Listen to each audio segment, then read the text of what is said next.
ঝগড়ার প্রধান কারণ হচ্ছে জেনারেশন গ্যাপ, ঠিক কিনা?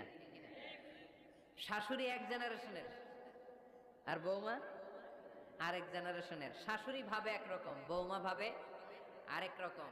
শাশুড়ি চায় বউর উপর খবরদারি করতে, বউ চায় শাশুড়ির উপর খবরদারি করতে। এই ডমিনেটিং এর কারণে কিলাকিলি আছে না নাই? আহা, এটা ঠিক না। আমার শাশুড়ি মায়েরা যারা আছেন, প্রথমে শাশুড়ি দিয়ে শুরু করি। আমার মাইকের আওয়াজ যে ঘরগুলোতে যায়, আমার শাশুড়ি মাদেরকে বলবো, বউদের উপর অত্যাচার করবেন না। ছেলেরা প্রশ্ন করে, তোর কাছে তোর বউ বড় না আমি বড়? আছে না নাই? এটা একটা প্রশ্ন হইল। তোর বউ বড় না আমি বড়? দুইজনেই বড়। তো এক ছেলে সুন্দর উত্তর দিছে, আমার কাছে ভালো লাগছে উত্তরটা শুনে। এক মা প্রশ্ন করছে, তোরে এতদিন আমি লালন পালন করে বড় করলাম, জীবন যৌবন তোর জন্য শেষ করলাম, আজকে বউ পাইয়া বউ তোর আপন হয়ে গেল? এবার ছেলে উত্তর দিছে, মা, আমার মুখ থেকে মা ডাক শোনার জন্য তুমি কি কষ্টটাই না করছো জীবনে। 10 মাস আমারে পেটে ধারণ করলা, খাইতে পারো নাই, বমি করছো, খালি ওষুধ খাইছো, তোমার পেট কেটে আমারে বের করা হয়েছে, 2 বছর আমারে দুধ খাওয়াইছো, পরিষ্কার করেছো। বয়স যখন 3-4 তখন তোমার আমি মা ডাকছি, এই মা ডাকটা শোনার জন্য তুমি এত কষ্ট করছো। আর আরেকবারের মাইয়া এই ঘরে আইসাই তোমার মা ডাকা শুরু করছে। যেই মেয়েটা তোমারে মা ডাকে সে আমার আপন হবে না কেন মা? ঠিক কিনা? এই মা ডাক শোনার জন্য তুমি এত কষ্ট করলা, আমার লালন পালন করলা, 10 মাস পেটে ধরলা, পেশাব পায়খানা পরিষ্কার করলা, এরপরে মা ডাক শুনতে পারছো। আর আরেকবারের মেয়ে জানা নাই চিনা নাই এসেই তোমার ডাকা শুরু করছে মা। তো যে আমার মারে মা ডাকে তার স্থান তো আমার কলিজায়, ঠিক কিনা? শাশুড়ি আম্মারা যারা আছেন, প্লিজ বৌমাদেরকে কষ্ট দিয়েন না। অনেক শাশুড়ি আছে পান থেকে চুন খসলে রেগে যায়, পদে পদে স্ত্রীর ভুল ধরে, বউয়ের ভুল ধরে, আছে না নাই? এটা করবেন না। সে তো নতুন, আপনার অনেক এক্সপিরিয়েন্স হতে তার সময় লাগবে, তাকে সময় দিন, তাকে ভালোবাসুন, ঠিক কিনা? না বুঝে সামান্যতে বৌমারে বদদোয়া দেয়, এরকম আছে না নাই? কিন্তু বুঝতে চায় না, বৌমারে যদি বদদোয়া দেয় তাহলে তার নিজ ছেলের পরিবারের ক্ষতি। পেটে ধরা যে ছেলে, ছেলের পরিবারের কিন্তু ক্ষতি, তার আপন নাতি নাতনিদেরই ক্ষতি। আওয়াজ করে বলেন ঠিক কিনা? বৌমাকে বদদোয়া দিয়েন না। বৌমাকে নিজের মেয়ের মতো দেখবেন। সমাধান আমি দিচ্ছি, কেমন দেখতে হবে?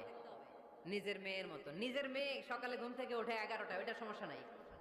বৌমা কেন উঠলো না, ওইখানেই ঝামেলা, আছে না নাই? মেহেরবানি করে আপনার বৌমাকে আপনার নিজের মেয়ের মতো দেখেন। নিজের মেয়েরা যেমনি আদর করেন তাকেও অমনি আদর করেন। আপনার বৌমারে যদি আপনি কষ্ট দেন, মনে রাখবেন আপনার নিজের মেয়েটাও আরেকবারের বউ হয়ে কয়েকদিন পরে যাবে। আপনি যা যা করবেন আপনার মেয়েকেও তারা ওই রকম কষ্ট দিয়ে বাড়িতে ফিরিয়ে দিবে। চিল্লায় বলেন ঠিক কিনা? খবরদার, টিট ফর ট্যাট। ইট্টি মারলে পাটকেলটি খেতে হয়। এজন্য শাশুড়ি আম্মা জানারা যারা আছেন, বৌমার সাথে খারাপ আচরণ করবেন না মেহেরবানি করে।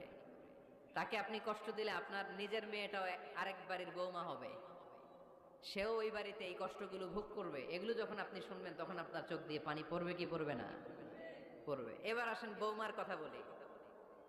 বৌমা যারা আছেন মেহেরবানি করে, বৌমা যারা আছেন মেহেরবানি করে আপনার শাশুড়ি আম্মাকে নিজের মায়ের জায়গায় রাখবেন। আপনার বাড়ি ছেড়ে নতুন বাড়িতে আসছেন, তো এটাই তো আপনার বাড়ি। আপনার মা রেখে দিয়ে নতুন মা পাইছেন, এটাই তো আপনার মা। তো ওনাকে মায়ের জায়গায় বসাতে আপনার সমস্যাটা কোথায়? বৌমারা খেয়াল রাখবেন, আপনি আপনার শাশুড়ির সাথে যে আচরণটা করতেছেন, আপনার শেষ বয়সে আপনার ছেলের বিয়ে দেওয়ার পরে যে বৌমাটা আসবে ওই আচরণই আপনাকে ফিরিয়ে দিবে। The nature has its own return. প্রকৃতির একটা মাইর আছে, এটা শেষ মাইর, এটা শেষ খেলা। প্রকৃতির খেলা বড় খেলা। আপনি আপনার শাশুড়ির সাথে যে আচরণ করবেন, আপনার শেষ বয়সে আপনি একদিন শাশুড়ি হবেন, এটা মাথায় রাখবেন। ওই আচরণই আপনি ফিরে পাবেন। আওয়াজ করে বলতে হবে ঠিক কিনা? এজন্য 9 নাম্বার পয়েন্টস হচ্ছে মিউচুয়াল রেসপেক্ট। সবাই যেন সবাইকে ভালোবাসি। দোষ ছাড়া মানুষ নাই, সবার দোষ আছে, আমরা যেন একে অন্যের দোষ না খুঁজি। বৌমারা, আপনাদের কেন যদি আমার মাইকের আওয়াজ যায়, অল্প কিছু টেকনিক অবলম্বন করলে আপনি আপনার শাশুড়ির মন জয় করতে পারবেন। শাশুড়িরা আসলে বেশি কিছু চায় না। একটু শাশুড়ির মাথায় তেল দিয়ে দেন, চুলে তেল দিয়ে দিবেন আর কি, মাঝে মাঝে চুল আশ্রয় দিবেন, এগুলো কিন্তু খুব পছন্দ করে শাশুড়িরা। ওনার প্রেশারটা একটু মেপে দিবেন, ডায়াবেটিক্সের ওষুধটা খাইলেও কিনা সময় মতো খোঁজ নেবেন, কি পছন্দ করে খেতে একটু রান্না করে দিবেন। যেই বক্তার ওয়াজ শুনতে পছন্দ করে ওই বক্তার ওয়াজগুলো ডাউনলোড করে শাশুড়ি আম্মাকে দিবেন, ইসলামী বই দিবেন। দেখবেন বয়স্ক নারীরা মাহফিল যেতে খুব পছন্দ করে, ওয়াজ শুনতে খুব পছন্দ করে, নবীদের কাহিনীগুলো শুনতে পছন্দ করে। বসায় বসায় একটু কাহিনীগুলো শোনাবেন। বাইরে বেরোলে জিজ্ঞেস করেন, আম্মা আপনার কিছু লাগবে কিনা। আরেকটা টিপস আছে, চুল যখন আশ্রাবেন আর শাশুড়ির মাথায় যখন তেল দিয়ে দিবেন, তখন অতীতের কথা জিজ্ঞেস করেন। দেখবেন অতীতের স্মৃতিতে হারিয়ে গিয়েছে আপনার শাশুড়ি। কি জিজ্ঞেস করবেন জানেন? জিজ্ঞেস করবেন, আম্মা জান, মুক্তিযুদ্ধের সময় আপনার বয়স কত ছিল? ওই সময় মুক্তিযুদ্ধের সময় আপনাদের এলাকায় কি কি হয়েছিল মা? আরেকটা প্রশ্ন করবেন, মা বিয়ের সময় আপনি কেমন ছিলেন? ওই দিন দেখবেন বুড়ি আর বুড়ি নাই, জুয়ান হয়ে গেছে। ওই দিন বলবে, মা আমি অনেক সুন্দরী ছিলাম, আমার মাথায় অনেক চুল ছিল, আজকে নাই। আমগো গ্রামে আমার চাইতে সুন্দরী মাইয়া ছিল না। অতীতের স্মৃতিতে, স্মৃতি হাতরাতে হাতরাতে তিনি হারিয়ে যাবেন। জিজ্ঞেস করবেন যে, মা শীতকালে আপনাদের দেশে কি পিঠা বানাতেন আপনি যখন ছোট ছিলেন, আপনার বাপ চাচারা কি করতো? এগুলো জিজ্ঞেস করলে উনি স্মৃতির পাতা হাতরাতে হাতরাতে চোখ দিয়ে দাঁড় দাঁড় করে ওনার পানি ঝরতে শুরু করবে। আপনার জায়গায়, ওনার হৃদয়ের মনি কোঠায় এমন জায়গায় পৌঁছবে, আপনার এছাড়া উনি কিছুই বুঝবে না। বৌমারা, এই অল্প কিছু টিপস অবলম্বন করে আপনারা আপনাদের শাশুড়ির মনকে জয় করতে পারেন। শাশুড়ি বৌমার দ্বন্দ্ব আমরা চাই না। আমরা চাই শাশুড়ি বৌমাকে নিজের মেয়ের মতো জানো, আর বৌমার শাশুড়িকে আপন মায়ের মতো ভালোবাসুক, ঠিক কিনা? এই মিউচুয়াল রেসপেক্টই পারে শাশুড়ি বৌমার দ্বন্দ্বকে দূর করতে আর ঘরটারে শান্তি টুকরা বানাতে। আওয়াজ করে বলেন ঠিক কিনা? কয়টা গেল? আর আছে কয়টা?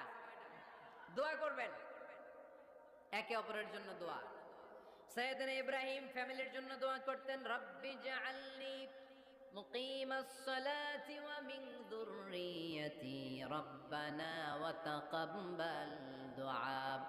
ও আল্লাহ, আপনি আমার নামাজ কায়েমকারী বানান, আমার কলিজার টুকরা সন্তান ইসমাইলকেও নামাজ কায়েমকারী বানান, আমার দোয়াটা আপনার দরবারে আপনি কবুল করে নেন। সুবহানাল্লাহ পড়েন। রব্বানা ইন্নী আসকানতু মিন যুররিয়াতি বিওয়াদিন গায়রি যী যারইন ইনদা বাইতিকাল মুহাররাম। ও আল্লাহ, আমার সন্তান সন্ততি, আমার ফ্যামিলিকে ধুধু মরুপ্রান্তর এই উপত্যকার মধ্যে তোমার কাবা ঘরের সামনে রেখে গেলাম, তাদেরকে তুমি নামাজ কায়েমকারী বানিয়ে দিও। গোটা বিশ্বের সব মানুষের অন্তর আমার ফ্যামিলির দিকে আল্লাহ তুমি ঝুঁকিয়ে দিও। ওয়ারযুকহুম মিনাস সামারাত, ফলমূল দিয়ে আল্লাহ তুমি তাদেরকে রিজিকের ব্যবস্থা করে দিও।